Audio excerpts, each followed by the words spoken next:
ನಮಸ್ಕಾರ ಎಲ್ಲರಿಗೂ. ನಾವು ನಿಮಗೆ ಭಾಳ ಸಲ ಜೋಳದ ರೊಟ್ಟಿಯನ್ನು ತೋರಿಸಿದೆವು. ಆದರೂ ಭಾಳ ಜನಕ್ಕೆ ಈ ರೊಟ್ಟಿ ತಟ್ಟುದು ಭಾಳ ಜಂಜಾಟದ ಕೆಲಸ ಆಗಿಬಿಟ್ಟೈತ್ರಿ. ಆಮೇಲೆ ಇನ್ನೂ ಹೊಸಬರಾಗಿದ್ರೆ ನಿಮಗೆ ಜೋಳದ ರೊಟ್ಟಿ ತಿನ್ನಬೇಕು ಆದ್ರೆ ಮಾಡೋಕ್ಕೆ ಬರಲಿಲ್ಲ ಅಂತಂದ್ರೆ ಈ ವಿಡಿಯೋ ನೋಡಿದ ಮೇಲೆ ನೀವು 100% ಮಾಡ್ತೀರಿ. ಆದರೆ ನಿಮಗೆ ಜೋಳದ ರೊಟ್ಟಿ ಮಾಡೋಕ್ಕೆ ಬರ್ತಿತ್ತಂದ್ರೆ ಈ ವಿಡಿಯೋ ನಿಮಗೆ ಕೆಲಸಕ್ಕೆ ಇಲ್ದಂಗೆ ಆಕೈತ್ರಿ. ಅದಕ್ಕೆ ನಮ್ಮ ಅಮ್ಮ ಮಗನ ಕೈಚೊಳಗೆ ಬೇರೆ ವಿಡಿಯೋ ಬಂದತಿ ನೋಡ್ಕೊಂಡು ಬರ್ರಿ. ಈಗ ಜೋಳದ ರೊಟ್ಟಿ ಮಾಡೋ ಅದಕ್ಕಿಂತ ಮೊದಲು ನಮ್ಮ ಚಾನಲನ್ನು ಸಬ್ಸ್ಕ್ರೈಬ್ ಮಾಡಿರಲಿಲ್ಲ ಅಂತಂದ್ರೆ ತಪ್ಪಲಾರ್ದ ಸಬ್ಸ್ಕ್ರೈಬ್ ಒಂದು ಮಾಡಿಬಿಡ್ರಿ. ಆಮೇಲೆ ಮೊದಲಿಗೆ ನಾವಿಲ್ಲಿ 1.5 ಕಪ್ಪಷ್ಟು ನೀರನ್ನು ಕಾಯಕ್ಕೆ ಇಟ್ಕೊಂಡ್ಬಿಡ್ನು. ಆಮೇಲೆ ಒಂದು 2 ಕಪ್ಪಷ್ಟು ಜೋಳದ ಹಿಟ್ಟನ್ನು ತೊಗೊಳ್ಳೋರಿ. ಜೋಳದ ಹಿಟ್ಟ ಇದು ಡಿಮಾರ್ಟ್ ಹಿಟ್ರಿ, ಅಂದ್ರೆ ಹೊರಗಿಂದ ಯಾವ್ದು ಬೇಕಾದ ಪ್ಯಾಕೆಟ್ ತೊಗೊಂಬಂದ್ರೆ ನೀವು ಅದರಲ್ಲೇ ಮಾಡ್ಕೊಳ್ಬೋದು. ಗೊತ್ತಾತ್ರಲ್ಲ. 2 ಕಪ್ಪಷ್ಟು ಜೋಳದ ಹಿಟ್ಟನ್ನು ತೊಗೊಂಡಿದ್ದೇವ್ರಿ. ಈ ಕಡೆ 1.5 ಕಪ್ ನೀರು ಕುದಿಯತ್ತಾವು. ಈ ಕುದಿಯುವಂಥ ನೀರಿಗೆ ಜೋಳದ ಹಿಟ್ಟನ್ನು ನಾವೀಗ ಹಾಕಬೇಕಾಕೈತ್ರಿ. ಗೊತ್ತಾತ್ರಲ್ಲ. ಆಮೇಲೆ ಏನು ಮಾಡೋಣ, ಸ್ವಲ್ಪ ಅದು ಹಿಂಗೆ ಕುದಿ ಬರುವಾಗ ನಾವು ಹಂಗೆ ಬಿಡ್ನೋರಿ. ಫಸ್ಟಿಗೆ ಏನು ಮಾಡೋದು ಬೇಕಾಗಿಲ್ಲ ರೀ. ಆಮೇಲೆ ಇದಕ್ಕೆ ಒಂದು ಬೆಲ್ಲನ ಗುತ್ಕೊಂಡು ಗರ ಗರ ಗರ ಗರ ಅಂತೇಳಿ ಅದನ್ನು ತಿರುಗಿಸ್ಕೊಂತ ಹೋಗೋಣ. ಅಥವಾ ಒಂದು ಕಡಗೋಲ್ ತೊಗೊಂಡು ಮಾಡಿದ್ರೂ ನಡಿತೈತ್ರಿ. ಎರಡರಾಗ ಯಾವ್ದು ಬೇಕಾದ್ರಲ್ಲಿ ಆರಾಮ್ಸಿರಿ ಈ ರೀತಿಯಾಗಿ ನೀವು ಅದನ್ನು ಬರೋಬ್ಬರಿಯಾಗಿ ಬರೋ ಹಿಂಗೆ ಗರ ಗರ ಗರ ಅಂತೇಳಿ ತಿರುಗಿಸ್ಕೊಂತ ಇರ್ಬೇಕ್ರಿ. ಆಮೇಲೆ ಅದನ್ನು ಕೆಳಗೆ ತೊಗೊಂಬರ್ರಿ. ಅಕಸ್ಮಾತ್ ಎಲ್ಲರಿ ನಿಮ್ಮ ಹಿಟ್ಟದು ಅಂದ್ರೆ ಸ್ವಲ್ಪ ಜಾಸ್ತಿ ನೀರದು ಆತು ಅಂತಂದ್ರೆ ನೀವು ನಾದುವಾಗ ಒಂದು ಈಟ ಏನ್ರಿ ಇನ್ನೊಂದು ಸ್ವಲ್ಪ ಹಿಟ್ಟು ಹಾಕೊಂಡ ನಾದ್ಬೋದು ರೀ. ಬರೋಬ್ಬರಿಯಾಗಿ ನಿಮಗೆ ಗಟ್ಟಿ ಮಾಡೋಕ್ಕೆ ಚಾನ್ಸಸ್ಸು ಇರ್ತೈತೆ ರೀ. ಆಮೇಲೆ ಅದನ್ನು ನೀವು ಹಿಟ್ಟನ್ನು ಬರೋಬ್ಬರಿಯಾಗಿ ಕೈಯಾಗಿ ಹಿಡ್ಕೊಂಡು ನಾದಕ್ಕೆ ಶುರು ಮಾಡಬೇಕಾಗೈತೆ ರೀ. ಆರಾಮ್ಸಿರಿಯಾಗಿ ಈ ರೀತಿಯಾಗಿ ನೀವು ನಾದಿದಾದ್ಮೇಲೆ ಒಂದು ಉಳ್ಳಿಯನ್ನು ತೊಗೊರಿ. ನಿಮಗೆ ಒಳ್ಳೆ ಸಮಸ್ಯೆ ಏನು ರೀ, ನಮಗೆ ರೊಟ್ಟಿ ತಟ್ಟಕ್ಕೆ ಬರೋಂಗಿಲ್ಲ, ನಿಮಗೆ ತಟ್ಟೋದ ಬೇಕಾಗಿಲ್ಲ ರೀ. ಬರೀ ಹೇಳ್ತೀನಿ, ಒಂದು ಉಳ್ಳಿ ತೊಗೊಂಡ ಅದ್ರ ಕೆಳಗೆ ಏನು ಮಾಡಿರಿ ಅಂತಂದ್ರೆ ಹಿಟ್ಟು ಹಾಕೋದೈತಿ. ಆದ್ರೆ ಅದಕ್ಕಿಂತ ಮೊದಲು ನೆನಪಿಟ್ಕೊರಿ, ಉಳಿದಿದ್ದನ್ನ ಎಲ್ಲ ಹಿಟ್ಟನ್ನು ಒಂದು ಪ್ಲೇಟ್ ತೊಗೊಂಡು ಮುಚ್ಚಿ ಇಟ್ಕೊರಿ. ಈಗ ಕೆಳಗೆ ಸ್ವಲ್ಪ ಜೋಳದ ಹಿಟ್ಟು ಹಾಕೊಂಡು ಒಂದು ಬೆಲ್ಲನಿಗೆ ಹಿಂಗೆ ಬಟರ್ ಪೇಪರ್ ಅದು ಕಟ್ಟಿರ್ತೇವೆ. ಅಂದ್ರೆ ಒಬ್ಬೊಬ್ಬರಿಗೆ ನಮ್ಮ ಬೆಲ್ಲನಿಗೆ ಈಗ ಹತ್ತುಗೋತೈತ್ರಿ ಅಂತೇಳಿ ನಿಮ್ಗೆ ಡೌಟ್ ಇರ್ತೈತ್ರಲ್ಲ, ಅವಾಗ ಹಿಂಗೆ ಬಟರ್ ಪೇಪರ್ ಅದು ಸುತ್ತಿ ನೀವು ಆರಾಮ್ ಸಿರಿಯಾಗಿ ಹಿಂಗೆ ಲಟ್ಟಿಸ್ಕೊಳ್ಬೋದು ರೀ. ಭಾಳ ಚಂದಂಗೆ ನಿಮಗೆ ಹೆಂಗೆ ಬೇಕೋ ಹಂಗೆ ಲಟ್ಟಿಸ್ರಿ. ನಿಮಗೆ ರೊಟ್ಟಿನ ಫಸ್ಟ್ ಟೈಮ್ ಮಾಡಾಕತ್ತೀರಿ, ಶೇಪ್ ಗೀಪ್ ಅದ್ರ ಬಗ್ಗೆ ಏನು ನೀವು ತಲೆ ಕೆಡ್ಸ್ಕೊಳಕ್ಕೆ ಹೋಗ್ಬೇಡ್ರಿ. ಹೆಂಗೆ ಬೇಕಾದಂಗಾಗಲಿ ನೀವು ಆರಾಮ್ ಸಿರಿ ಲಟ್ಸೋದು ಒಂದು ಮಾಡಿರಿ ಕೆಲಸ.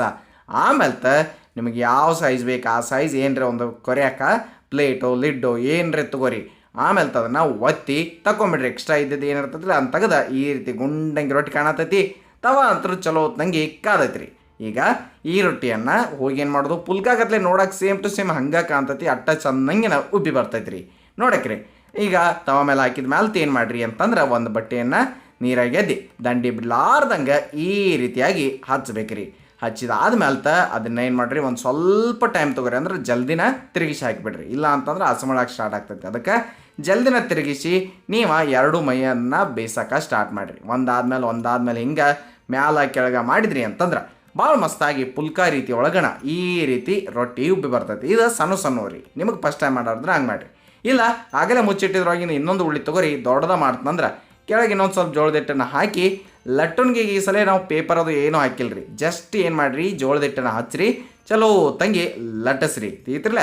ಆಮೇಲೆ ಇನ್ನೊಂದು ಈಟು ಕೆಳಗೆ ಜೋಳದ ಹಿಟ್ಟು ಹಾಕೋರಿ. ಮತ್ತೊಂದು ಈ ಸಲ ಈ ಬೆಲ್ಲುಣಿಗೆ ಅಥವಾ ಲಟ್ಟಣಿಗೆ ಏನಿರ್ತೈತಿಲ್ಲ ಅದಕ್ಕೆ ಜೋಳದ ಹಿಟ್ಟು ಹಚ್ಚಿ ಮತ್ತು ನೀವು ಲಟ್ಟಿಸ್ರಿ. ಅಂದ ಹಿಟ್ಟಿಗೆ ಅದು ಏನೂ ಅಂಟ್ಕೊಳಂಗಿಲ್ಲ. ಒಟ್ಟು ಹಿಟ್ಟು ನೀವು ಬರೋಬ್ಬರಿಯಾಗಿ ಹಚ್ಚಿ ಅದನ್ನು ಲಟ್ಸಕ್ಕೆ ಸ್ಟಾರ್ಟ್ ಮಾಡಿರ್ಬೇಕ್ರಿ. ಆಮೇಲೆ ಈ ಸಲ ಸ್ವಲ್ಪ ದೊಡ್ಡ ಕಟ್ ಮಾಡಿ ನೋಡಿ, ಸಣ್ಣದಕ್ಕಿಂತ ತೀತ್ರಲ್ಲ. ಅದಕ್ಕೆ ದೊಡ್ಡ ಲೀಡರ್ನ ತೊಗೊಂಡು ಅಥವಾ ದೊಡ್ಡದು ಯಾವ್ದಾರ ಪ್ಲೇಟ್ ತೊಗೊಂಡು ನೀವು ಈ ರೀತಿ ರೌಂಡಾಗಿ ಕಟ್ ಮಾಡಿದ್ರೆ ನೋಡಕ್ಕೂ ಚಂದ ಕಾಣ್ತೈತ್ರಿ. ನಿಮಗೆ ರೊಟ್ಟಿ ಬರೋಂಗಿಲ್ಲ ಅಥವಾ ರೊಟ್ಟಿ ರೌಂಡ್ ಆಗಂಗಿಲ್ಲ ಅನ್ನೋ ಟೆನ್ಷನೂ ಖತಮ್ ಆಗಿಬಿಡ್ತೈತೆ ರೀ. ತಿಳಿತಿರಲ್ಲ. ಈ ರೀತಿಯಾಗಿ ಮಾಡಿ ನೀವು ತವ ಮೇಲೆ ಹಾಕಿ ಬೇಯಿಸೋಕೆ ಸ್ಟಾರ್ಟ್ ಮಾಡೋದ್ರಿ. ಒಂದೀಟು ಟೈಮ್ ಆದ್ಮೇಲೆ ಅಂದ್ರೆ ಒಂದು 2-3 ಸೆಕೆಂಡ್ ಆದಮೇಲೆ ಒಂದು ಬಟ್ಟೆಯನ್ನು ನೀರಾಗಿ ಎದ್ದಿ ದಂಡಿ ಬಿಡ್ಲಾರ್ದಂಗೆ ಹಚ್ಚಿ ಆಮೇಲೆ ಅದನ್ನು ತಿರುಗಿಸ್ರಿ. ಏಕದಮ್ ಪದ್ಧತಿಯಾಗಿ ನೀವು ಈ ರೀತಿಯಾಗಿ ರೊಟ್ಟಿ ಮಾಡ್ಬೋದು ರೀ. ನಿಮಗೆ ರೊಟ್ಟಿ ತಟ್ಟಕ್ಕೆ ಬರೋಂಗಿಲ್ಲ ಅಥವಾ ಬಡಿಯೋಕೆ ಬರೋಂಗಿಲ್ಲ ಅನ್ನೋ ಒಂದು ಏನು ಸಮಸ್ಯೆ ಇರ್ತಿರಲ್ಲ, ಅದನ್ನು ಈ ವಿಡಿಯೋ ನೋಡಿದ ಆದ್ಮೇಲೆ ಮುಗೀತು ಅಂತೇಳಿ ಅನ್ಕೊತೀವಿ. ನೋಡಿ, ರೊಟ್ಟಿ ಬೇಯಿಸುವಾಗ ಯಾವ ಕಡೆ ಬೇದರಂಗಿಲ್ಲರಲ್ಲ ಆ ಕಡೆ ನೀವು ತಿರುಗಿಸಿ ಬೇಯಿಸ್ಬೇಕ್ರಿ. ಅಂದ್ರೆ ಸರಿಸಿ ಹಾಕಿ ಬೇಯಿಸಿದ್ರಿ ಅಂತಂದ್ರೆ ಆಮೇಲೆ ಒಂದು ಒಣ ಬಟ್ಟೆ ತೊಗೊಂಡು ಒತ್ತಿದ್ರಿ ಅಂತಂದ್ರೆ ಚೆನ್ನಾಗಿ ಉಬ್ಬಿ ಸಾಫ್ಟ್ ಆಗಿರುವಂತಹ ರೊಟ್ಟಿ ಬರ್ತೈತೆ ರೀ. ಹಿಂಗೆ ನೀವು ಎಲ್ಲ ರೊಟ್ಟಿಗಳನ್ನು ಮಾಡ್ಕೊಳ್ಬೋದು ರೀ. ಇದಷ್ಟೇ ಅಲ್ರಿ, ಎಲ್ಲ ರೊಟ್ಟಿನೂ ಅಟ್ಟ ಚಲೋ ತಂಗಿ ಬರ್ತಾವೆ. ಒಂದೇ ರೊಟ್ಟಿ ಚಲೋ ಬಂತು, 2 ಚಲೋ ಬಂತು ಅಂತ ಏನಿಲ್ಲ ರೀ. ನಿಮಗೆ ನಾವು ಪ್ರತಿ ಸಲ ತೋರಿಸಿದ್ರಲ್ಲ ಆ ಜೋಳದ ಹಿಟ್ಟು ಏನಿತ್ತಲ್ಲ ಅದನ್ನು ನಾವು ಬೇಯಿಸಿದ್ದಿತ್ತು. ಆದ್ರೆ ಇದು ನಾವು ಬೇಯಿಸಿದ ಜೋಳದ ಹಿಟ್ಟು ಅಲ್ರಿ, ಹೊರಗಿಂದ ತರುವಂತಹ ಜೋಳದ ಹಿಟ್ಟು. ನಿಮಗೂ ಸಿಟಿ ಒಳಗಿದ್ರಿ ಅಂತಂದ್ರೆ ಒಮ್ಮೆ ಬೀಸಾಕೆ ಆಗಿರಲಿಲ್ಲ ಅಂತಂದ್ರೆ ಹೊರಗಿಂದ ತಂದಿರ್ತೀರಿ. ಅವಾಗ ಈ ಮೆಥಡನ್ನು ಫಾಲೋ ಮಾಡಿರಿ.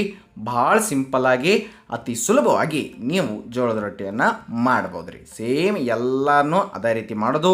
ಆಮೇಲೆ ಚಲೋ ತಂಗಿ ಬೇಯಿಸೋದು. ಇಲ್ಲ ನಮಗೆ ಶೇಪ್ ಗೀಪ್ ರೌಂಡ್ ಅದು ಏನು ಬೇಡ ಅಂತಂದ್ರೆ ಡೈರೆಕ್ಟ್ ಹಂಗೆ ಬೇಯಿಸಿದ್ರೂ ನಡೀತೈತ್ರಿ. ರೌಂಡಾಗಿ ಕಟ್ ಮಾಡ್ಕೋತ ಕುಂದಿರಬೇಕು ಅಂತನ ಏನಿಲ್ಲ. ಚಲೋ ತಂಗಿ ಉಬ್ಬಿ ಭಾಳ ಮಸ್ತಾಗಿ ಈ ಒಂದು ಜೋಳದ ರೊಟ್ಟಿಗಳು ಬರ್ತವೆ. ಎಲ್ಲನೂ ಅದ ಸಿರಿ ಅದ ಚಂದಂಗಿನ ಮಸ್ತಾಗಿ ಬಂದಾವು, ನೀವು ನೋಡಾಕತ್ತೀರಿ. ಹಾಗಾದ್ರೆ ತಪ್ಪಲಾರ್ದ ಯಾರ್ಯಾರಿಗೆ ಜೋಳದ ರೊಟ್ಟಿ ಮಾಡೋಕ್ಕೆ ಬರೋದಿಲ್ಲೋ ಅಥವಾ ನೀವು ಯಾರಿಗಾರೆ ಕಲಿಸ್ಕೊಡಾರಿದ್ರೆ ಈ ವಿಡಿಯೋ ಶೇರ್ ಮಾಡಿರಿ. ಅವರು ಆರಾಮ್ ಸಿರಿಯಾಗಿ ಜೋಳದ ರೊಟ್ಟಿಯನ್ನು ಮಾಡ್ತಾರೋ. ಭಾಳ ಮಸ್ತ್ ಅಂದ್ರೆ ಇದ್ರ ಜೊತೆ ಯಾವ್ದು ಬೇಕಾದ ಪಲ್ಯ, ಚಟ್ನಿ, ಮೊಸರು, ಆಮೇಲೆ ಎಲ್ಲ ರೀತಿ ರೆಸಿಪಿಗಳದಾವು. ಮತ್ತೆ ಈ ವಿಡಿಯೋದಾಗೆ ನಿಮ್ಗೆ ಖಾರ ಕಾಣತಿರಲ್ಲ, ಅದರ ಲಿಂಕ್ ಬೇಕು ಅಂತಂದ್ರೆ ಡಿಸ್ಕ್ರಿಪ್ಷನ್ ಕೊಟ್ಟಿರ್ತೀವಿ, ನೀವು ಅದನ್ನು ನೋಡ್ಬೋದ್ರಿ. ಮತ್ತು ತಪ್ಪಲಾರ್ದ ರೊಟ್ಟಿ ಟ್ರೈ ಮಾಡಿರಿ. ಚಾನಲ್ ಸಬ್ಸ್ಕ್ರೈಬ್ ಮಾಡಿರಲ್ಲ ಅಂತಂದ್ರೆ ಮಾಡ್ರಿ ಅಂತ ಹೇಳ್ತಾ ನೆನಪಿರಲಿ, ಇದು ಸವಿರುಚಿಯ ಸೊಬಗು ಅನ್ನದಾತ ಸುಖೀ ಭವ. ಧನ್ಯವಾದಗಳು, ನಮಸ್ಕಾರ.